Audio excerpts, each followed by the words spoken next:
Harihara Veeramal. Yes.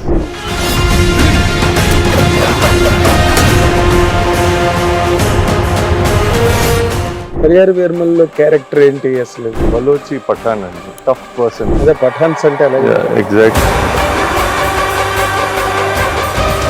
అట్లా రానా character నీకు ఏదైనా ఆఫర్ వచ్చి మిస్ అయిందా? వచ్చింది. 3-4 వీక్స్ ట్రైనింగ్ చేశాను. ట్రైనింగ్ చేసిన తర్వాత వాళ్ళు కాలకీయ క్యారెక్టర్ చేస్తారని అడిగింది. సో కాలకీయ క్యారెక్టర్ అప్పుడు వాళ్ళు ఏం చేస్తారంటే, కానీ ఆఫ్టర్లో అనుకోకుండా ఫాదర్ ఆ విధంగా మీరు జనరల్ హెల్త్ ప్రాబ్లం అన్నారు. జయసుధ గారి కెరీర్ కనుక నువ్వు అబ్జర్వ్ చేస్తే నీకు అనిపించిన ప్లస్ పాయింట్లు ఏంటి, నీకు అనిపించిన మైనస్ పాయింట్లు ఏంటి? ఆ క్యారెక్టర్కి వాల్యూ ఉంటేనే ఆర్డర్ చేస్తారు. 10th పాస్ అయినప్పుడు పేపర్ తీసుకొచ్చి ముందు నాకే కదా చూపించాడు. ఎప్పుడైనా దెబ్బ తగిలితే అమ్మని నా దగ్గరికే కదా వచ్చేవాడు. ఇప్పుడు ఏమైంది? పెద్దోడైపోయాడా?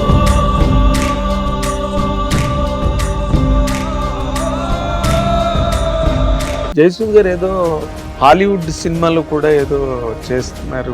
డూయింగ్ వీఆర్ ఆల్సో ప్రొడక్షన్ కూడా planning to shoot entirely in the అంటే తెలుగు ఫిల్మ్. తెలుగు ఫిల్మ్ అంటే so big advantage. No stunt double. ఇప్పుడు హరిహర వీరమలకు కూడా నో స్టంట్ డబుల్. సో ఏ స్టంట్స్ చేయాలన్నా నేను ఏంటి చేస్తున్నా, because not able to find stunt double. నీకు స్టంట్ డబుల్ చాలా కష్టం. ఇండియా అంతా తిరిగాం, ఫుల్ తిరిగాం మేము. అన్ని ఢిల్లీకి ఫోన్ చేసి, పంజాబ్ ఫోన్ చేసి అందరికి చేసి. పఠాన్స్ లో కూడా దొరకట్లా నీ క్యారెక్టర్. పఠాన్ క్యారెక్టర్ కానీ సెంట్రల్ ఇండియాలో కూడా దొరకరు.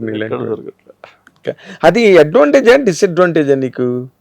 అంటే బికాస్ ఐ ప్లేడ్ స్పోర్ట్స్, మనకి కింద ఎలా పడ్డాం తెలుసు, హౌ టు ఫాల్, రోల్ అవ్వడం. సో కొంచెం ఇంజరీస్ తక్కువ అవుతుంది మేము జనరల్గా కంపేర్ టు సంబడి జనరలీ. మీరు ఎంత జిమ్కి వెళ్ళి బాడీ ఎంత ఫిట్గా ఉన్నా ఫైట్కి ఎలా పడడం, ఎలా రోల్ అవ్వడం, ఇవి కొన్ని టైం పడుతుంది నేర్చుకోవడానికి. నాకు కొంచెం అది ఆల్మోస్ట్ న్యాచురల్గా వచ్చేసింది, బికాస్ ఛానల్గా స్పోర్ట్స్ ఆడాను కాబట్టి. కరెక్ట్. సో అదొక అడ్వాంటేజ్. డిసడ్వాంటేజ్ ఆబ్వియస్లీ చాలా ఉన్నాయండి. అంటే మెయిన్ ఫుట్వేర్, కాస్ట్యూమ్స్, కొన్నిసార్లు మనకి రెడీమేడ్లు దొరకవు. సో నాకు వచ్చిన క్యారెక్టర్స్ కూడా ఆల్మోస్ట్ ఎలా ఉందంటే, మనకి okay it's not pop culture based clothing, ఎక్కువ కుర్తా పైజామా, ముస్లిం క్యారెక్టర్స్ 2 సినిమాల్లో. సో దానివల్ల కొంచెం అదొక we could adjust, we could manage. But ఫ్యూచర్లో it could be a disadvantage. చెప్పలేం, you have to see depending on characterization. Yes. Shoe కుట్టించాలన్నా నీ సైజ్. రికార్డ్ బ్రేక్ సినిమాలో మేము బాక్సింగ్ రింగ్లో ఫైట్ చేయాల్సి వచ్చింది. సో దానికి కరెక్ట్గా బాక్సింగ్కి షూస్ ఉంటాయి. అది సైజ్ 11 వరకే దొరికింది, నాది సైజ్ 15. So 4 sizes. సో అది బ్యాక్ కట్ చేసి అది ఆల్మోస్ట్ చెప్పుల్లో వేసుకుని ఒక 25 days అలా షూట్ చేశాను. సో ఏ మూమెంట్లో అయినా సడన్గా బయటకు వచ్చేస్తుంది, ఎందుకంటే షూ కాదు కాబట్టి. సో యాంకిల్ ట్విస్ట్ అవ్వడం, కింద పడడం, చాలా క్లోజ్ కాల్స్ జరిగింది. So that could be a disadvantage. Amitabh గారి హైట్ ఉంటావా నువ్వు? ఆయన కన్నా హైట్? 6'3" అనుకుంటా. నువ్వు 6'8". అమితాబ్ గారి కన్నా టాల్ నువ్వు. ఆయన్నే వద్దన్నారంట మొదట్లో, నువ్వు కెమెరాలు పట్టట్లేదు వద్దని చెప్పి. ఎగ్జాక్ట్లీ. కానీ is great, is transcended so many. అంటే ఆయన పర్సనాలిటీ పెట్టుకుని చాలా రొమాంటిక్ సినిమాలు ఎక్కువ చేశారు. Okay, action we can expect కదండి, ఓ పర్సనాలిటీ ఉందని. ఎస్. కానీ వెరీ టాల్ పర్సన్, ల్యాంకీ బాడీ ఉండి, బాడీ లాంగ్వేజ్ ని ఆయన ఒక రొమాంటిక్ హీరోగా బ్రిలియంట్ గా చేసి బికేమ్ సూపర్ స్టార్. లెజెండ్ కదా, ఐకాన్. ప్రాబ్లీ ఇప్పటికి still like when he comes on screen, ఇప్పటికి అసలు పిన్ డ్రాప్ సైలెన్స్. ఎవ్వరు థియేటర్లో కూడా nobody opens them out because they want to watch. Yes, it's an honour కదా. అవును, 100%. ఏమో నీకు అమితాబ్ గారి లాగా నీకు మంచి అవకాశాలు వస్తాయేమో. మొన్నే కదా యూ టుక్ ఏ కాల్, నటిద్దాం అనుకున్నది మొన్ననే కదా. అవును. అంటే అది it's not like take a call అండి. మా ఫ్రెండ్ ఫోన్ చేశాడు, ఏ యాక్ట్ చేస్తావరా అని. ఎందుకంటే వాడికి తెలుసు నేను డైరెక్షన్ కథ రాస్తున్నాను, ఇది అని. చిన్న క్యారెక్టర్ ఉంది చేస్తామంటే, చలో go with the flow. Like that only.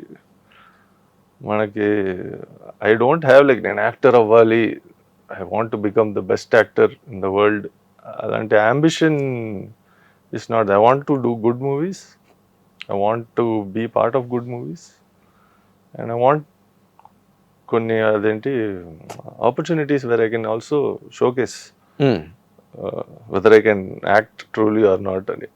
అవును. అంటే మోస్ట్ ఆఫ్ ద టైమ్ ఇలాంటి పర్సనాలిటీ ఉన్నప్పుడు యూ గెట్ స్టీరియోటైప్, ఎక్కువ యాక్షన్ రోల్స్, లుక్ కూడా కొంచెం ఎక్కువ బియర్డ్ ఉండి, హెయిర్ ఎక్కువ ఉండి, సో కొన్ని ఆప్షన్స్ లైక్ యూనో కొంచెం how to say different characterisations అలాంటి వస్తే maybe that's what I'm looking forward to. అంతేలే. అంటే నువ్వు నాకు ఎక్కువగా యాక్టరు డైరెక్టర్ నువ్వు నిన్ను ఒక క్యారెక్టర్గా నిన్ను నువ్వు డిజైన్ చేసుకుని నువ్వే దాన్ని డైరెక్ట్ చేస్తే నీకు ఎక్కువ ప్లస్ అవుతుందేమో అని అనిపిస్తుంది నాకు. ఎస్ ఆఫ్ కోర్స్ కదా. బట్ అది అంత పెద్ద ఛాలెంజ్ కాదు కదండి, ఎందుకంటే I'm doing it my self. Challenge కాదు. ఇప్పుడు ఇంకొక వ్యక్తి వచ్చి మీకు క్యారెక్టర్ డెవలప్ చేశానండి, మీరు ఎప్పుడు యాక్షన్ రోల్స్ చేస్తున్నారు, ఈ సినిమాలో మీకు ఒక్క ఫైట్ కూడా లేదు, మొత్తం రొమాంటిక్ సినిమా అండి అని అంటే ఫస్ట్ నేను భయపడతాను చేయగలుగుతున్నా అని. But I would love that challenge. And romance నీకు సూట్ అవుతానా? అలాంటి కాదు, అంటే అది టోటల్ ఆపోజిట్ కాబట్టి. అవును, నీ పర్సనాలిటీకి లుక్కి. సో అలాంటి డిజైన్ చేసి ఈ మరి క్యారెక్టర్ మీరు చేస్తే బాగుంటుంది అంటే నేను ఎందుకండి, మొన్న ఎవరో వచ్చి కథ చెప్పారు నాకు, మీరు ఒక ఐఏఎస్ ఆఫీసర్ అంటే, నేను ఐఏఎస్ ఆఫీసర్ అంటే ఫస్ట్ నేను షేవ్ చేసి కొంచెం ట్రిమ్ అయ్యి అలా ఉండాలండి అంటే అది చేయలేను అంటే. నేను ట్రిమ్ చేసుకో ఆ క్యారెక్టర్ కోసం గడ్డం చేసుకోవచ్చు, కానీ కామెడీగా ఉంటుందండి చూడగానే. అంటే చెప్తున్నా అలాంటి పర్సనాలిటీకి maybe in the future let's see, but currently not అదేలే ఫీజిబుల్. అంతే. కానీ ఆఫ్టర్లో అనుకోకుండా ఫాదరు ఆ విధంగా ఎగ్జిట్ అవ్వడం అనేది చాలా కొంచెం బాధ అనిపించే సిచ్యువేషనే. ఇప్పుడు ఏదో మామూలు జనరల్ హెల్త్ ప్రాబ్లమ్ అనుకో, దట్స్ ఎ డిఫరెంట్ ఆస్పెక్ట్. అవును. What was your reaction at the time? అంటే ఆనెస్ట్గా చెప్పాలంటే అండి, మీరు జనరల్ హెల్త్ ప్రాబ్లమ్ అన్నారు, it's very good topic because depression is చాలా పెద్ద ప్రాబ్లం అండి. చాలా మంది మాట్లాడరు. అంటే మన ఇండియన్ సొసైటీలో కొంతమంది ఏంటి డిప్రెషన్ ఏంటి, బొచ్చులో డిప్రెషన్ ఏంటి, సినిమాకి వెళ్దాం, పిజ్జా తిందాం, ఏదో ఒకటి దే ట్రై టు డిస్ట్రాక్ట్. కానీ ఇట్స్ నాట్ దట్ ఈజీ అండి. మనిషి ఒక వ్యక్తి డీప్ డిప్రెషన్ వెళ్ళిన తర్వాత మళ్ళీ రిటర్న్ రావడం చాలా కష్టం.